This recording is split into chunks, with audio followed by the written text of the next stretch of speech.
Episode 127 खुशी के आंसू। कुछ गुंडे विधि की बात सुनकर हंसने लगे और उनमें से एक गुंडे ने विधि के चेहरे पर हाथ फेरा और बोला, ये लड़की कितनी समझदार है। विधि ने हार मानकर अपना मुंह बंद कर लिया। वो सारे गुंडे उसे धक्का देकर आगे ले जाने लगे और पीछे से उसकी कमर को जबरदस्ती छूने लगे।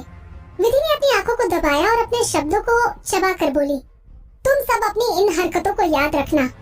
आज रात के बाद मैं तुम्हारे बॉस की पत्नी बन जाऊंगी और अगर उन्हें पता लगा कि तुमने मेरे साथ ऐसे छेड़छाड़ की है तो मैं नहीं जानती कि वो कैसे रिएक्ट करेंगे। उन सब गुंडों के चेहरे की हंसी गायब हो गई।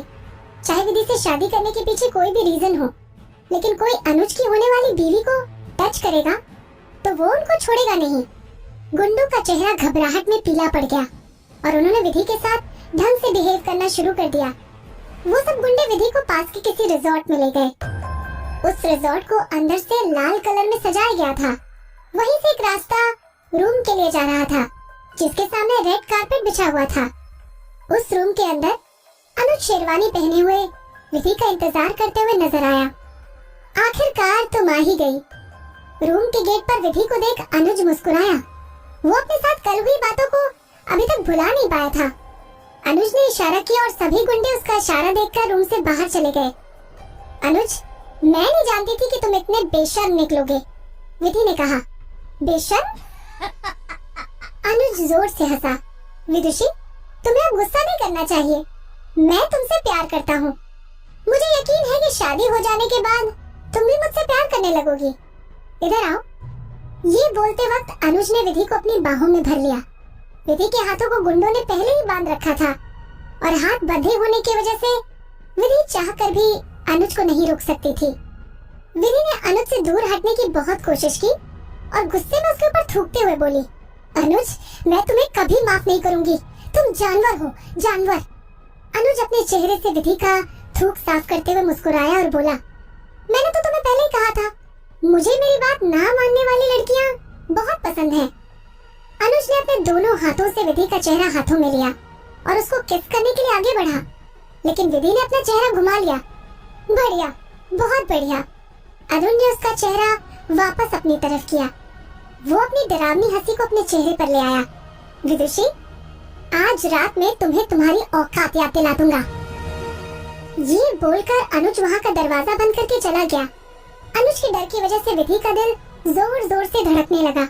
वो अपने आप को शांत नहीं कर पा रही थी। वो उस जगह पर क्या कर सकती थी? क्या उस दिन की रात विधि के लिए और रातों से ज्यादा काली होने वाली थी? विधि ने अपना दिमाग दौड़ाने की कोशिश की, लेकिन उसे कुछ समझ ही नहीं आया। वो इतना घबरा गई कि उसकी आंखों में आंसू आ गए। विदुषी के शरीर में आने के बाद उसने कभी इस तरह का डर और मजबूरी को महसूस नहीं किया था। उसे समय कौन बचा सकता है? विधि के मन में एक खूबसूरत चेहरा बन गया, मोहित भाटिया। अगर मोहित यहाँ होता तो विधि की ऐसी हालत कभी नहीं होती। एक बार फिर से इस रूम का दरवाजा खुला और कुछ औरतें अंदर आईं। अच्छा, तो तुम हो गुप्ता फैमिली की नई बहू? उन औरतों के इंचार्ज ने विधि को देखकर कहा, इस लड़की के हाथ पैर पकड़ो और इसको शादी के जोड़े में तैयार कर दो। बाकी की औरतें आगे आई और उन्होंने विधि के सारे कपड़े उतारकर उसको चमचमाता हुआ लाल कलर का लहंगा पहना दिया। लहंगे की फिटिंग पूरी परफेक्ट थी। विधि को लहंगा पहनाते हुए औरतें उसके शरीर से अपनी नजर नहीं हटा पाईं। तुम कितनी सुंदर हो, एक औरत ने कहा। तभी मैं सोचूं मिस्टर गुप्ता ने तुम्हारे अंदर इतनी दिलचस्पी क्यों दिखाई। मुझे नहीं पता था कि इन कपड़ों के नीचे तुम्हारे पास इतना अच्छा फिगर है। विधि ने अपने होठों को सी लिया और उन औरतों की बातों का जवाब नहीं दिया। वहाँ खड़ी औरतों ने विधि को चारों तरफ से घेर लिया।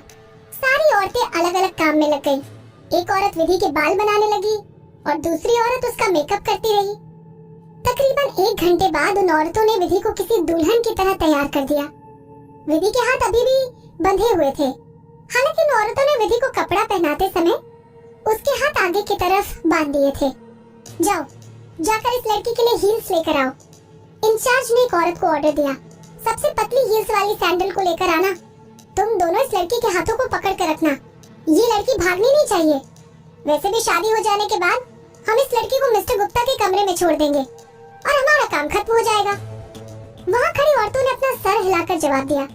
उनमें से एक औरत विधि को देखकर जलते हुए बोली, तुम्हें अभी अपने अच्छे बुरे के बारे में नहीं पता है ना? मुझे तो अभी तक भरोसा नहीं हो रहा कि तुम मिस्टर गुप्ता से शादी न करने के लिए भागना चाहती हो।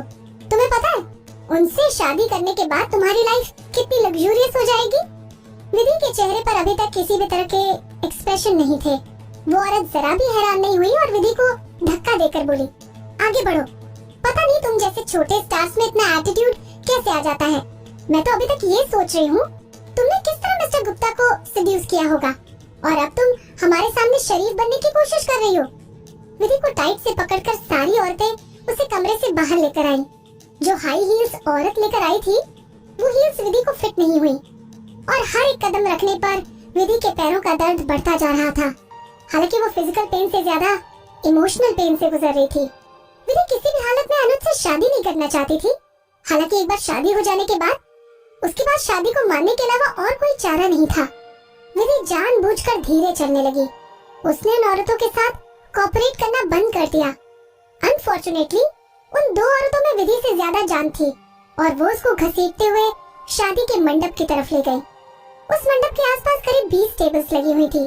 चाचा, दिलीप और सुशीला मेन गेस्ट टेबल पर बैठे हुए थे और बाकी की दूसरी टेबल्स पर आसपास के गांव के लोग बैठकर स्नैक्स का मजा ले रहे थे। उनको देखने से ऐसे लग रहा था कि जैसे वो सब विधि की किडनैपिंग का हिस्सा हो। बल्कि जिन लोगों ने विधि की गाड़ी के आगे अपनी गाड़ी लगाई थी वो सब भी वहाँ पर मौजूद थे। अनुज दूल्हे के कपड़े पहनकर मंडप की तरफ खुश होकर आया। विदुषी, तुम बहुत सुंदर लग रही हो। अनुज ने अपनी गंदी नजरों से विधि के पूरे शरीर को देखा। तुम अब जल्द ही मेरी होने वाली हो। अनुज ने होठों को अपने दांतों से चबाया। विधि बस उसके लिए नफरत महसूस कर सकती थी। तुम किसी जानवर से कम नहीं लग रहे हो। अनुज उसके जवाब में मुस्कुराया। तुम मुझे जितना मर्जी डांट सकती हो, लेकिन तुम अब सच्चाई को नहीं बदल सकती। ये बोलकर अनुज ने दोनों औरतों को इशारा किया और उन औरतों ने विधि को जबरदस्ती मंडप में बैठा दिया। पंडित जी ने मंत्र पढ़ने से पहले उन दोनों की जोड़ी को बहुत अच्छा बताया और बोला, मिस्टर गुप्ता और मिसेस गुप्ता की जोड़ी 7 जन्मों तक बनी रहेगी। पंडित जी ने मंत्र पढ़ना शुरू कर दिया और अनुज से पूछा, क्या आप मिस विदुषी का साथ निभाने के लिए तैयार हैं? अनुज ने विधि की तरफ देखा जैसे जानवर अपने शिकार को देखता है। हाँ पंडित जी, मैं विदुषी का 7 जन्मों तक साथ निभाऊंगा।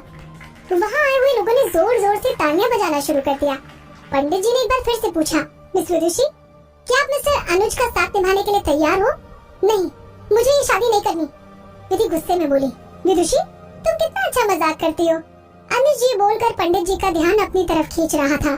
हाँ पंडित जी, हम दोनों एक दूसरे के लिए ही बने हैं। आप आगे की रस्मों को पूरा कीजिए। मैं इससे शादी नहीं करना चाहती, विधि गुस्से में चिल्लाकर बोली।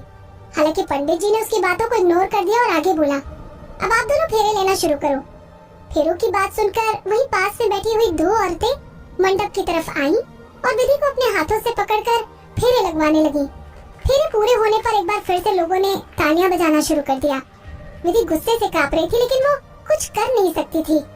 अनुज ने उन औरतों को वापस अपनी जगह पर बैठने का इशारा किया और विधि को उसकी कमर से पकड़कर बोला, विदुषी, अब बस बहुत हुआ, तुम हार मान लो, तुम्हें मुझसे जल्द ही प्यार हो जाएगा। अनुज ने अपना सर झुकाया और विधि को किस करने के लिए आगे बढ़ा। उसे छोड़ दो। ये आवाज ऑलमोस्ट सबको सुनाई दी। हालांकि आवाज ज्यादा तेज नहीं थी, लेकिन उस आवाज में दम था। जिन लोगों ने उस आवाज को सुना वो लोग डर से कांपने लगे। सब लोगों ने अपना सर पीछे की तरफ घुमाया और उस वेडिंग हॉल के गेट को खुलते हुए देखा।